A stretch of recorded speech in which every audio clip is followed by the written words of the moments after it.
मेरी सौतन। अमित आज पूरे 15 दिनों बाद ऑफिशियल टूर से वापस लौटा था। आते ही सबसे पहले माँ के कमरे में गया, उनके पैर छुए और देर तक उनका हालचाल पूछता रहा। इधर उसकी पत्नी तब तक चिढ़ रही थी। जब बाद में वह अपनी पत्नी नेहा के पास आया तब उसने थोड़े गुस्से और थोड़ी नाराज़गी से उसे उलाहना देते हुए कहा, जाओ ना अपनी पूज्य माताजी के पास, रात दिन उसके कदमों में ही बैठे रहो, अब मेरे पास क्यों आए हो? जाओ, मैं तुमसे बात नहीं करूँगी।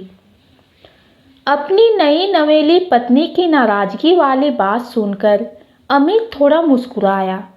फिर उसे नेहा की ऐसी नादानी और मासूमियत पर बहुत प्यार आया। उसने नेहा को प्यार से अपने पास बिठाते हुए कहा, आ तो गया हूँ अब अपनी पत्नी के पास, अब अपने पति को थोड़ा प्यार करो ना, थोड़ो बोलो बतियाओ ना, ऐसे रूठी रूठी रहोगी तो कहे देता हूँ फिर से टूर पर चला जाऊँगा और बहुत दिनों बाद आऊँगा। ना ना ना, ऐसा मत कीजिए, मैं तो आपके बिना मर ही जाऊँगी। कहकर नेहा जिस मासूमियत से अपने पति के गले लगी वह देखकर अमित को अपनी प्यारी सी बीवी पर बहुत सारा प्यार आया। कुछ देर बाद अमित ने नेहा से चाय बनाने कहा और माँ के पास जाकर बैठ गया। नेहा माँ बेटे को फिर से एक साथ बैठे हुए देखकर चिढ़ने लगी और रसोई में चाय में डालने के लिए इतनी जोर जोर से अदरक कूटने लगी कि लग रहा था कि किचन का स्लैब ही टूट जाएगा।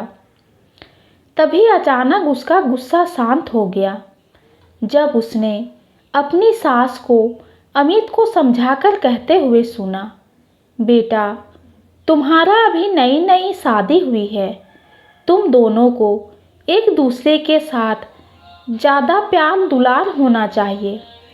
जाओ, हमारी बहुरिया को बाहर घुमा फिरा लाओ। सुनकर नेहा का मन खुश हो गया। फिर उसने बड़े मन से चाय बनाया और साथ में माँ जी के लिए 2 पापड़ भी सेक दिए। उसे इतने दिनों में इतना तो पता चल ही गया था कि माँ जी को चाय के साथ पापड़ बहुत पसंद है। माँ जी ने भी नेहा से खूब लाड़ जताया और उसे तैयार होकर अपने पति के साथ घूम आने को कहा। नेहा अमित के साथ बाहर कुछ रोमांटिक पल बिताने के नाम से बहुत खुश हो गई और सास के गले लगकर उन्हें बच्चों की तरह चूमते हुए बोली, माँ जी, आप बहुत अच्छी हो, आप तो सास नहीं माँ की तरह लगती हो। माँ जी यह सुनकर गदगद हो गई और अमित के चेहरे पर सास बहू का ऐसा प्यार देखकर एक सुकून सा आ गया।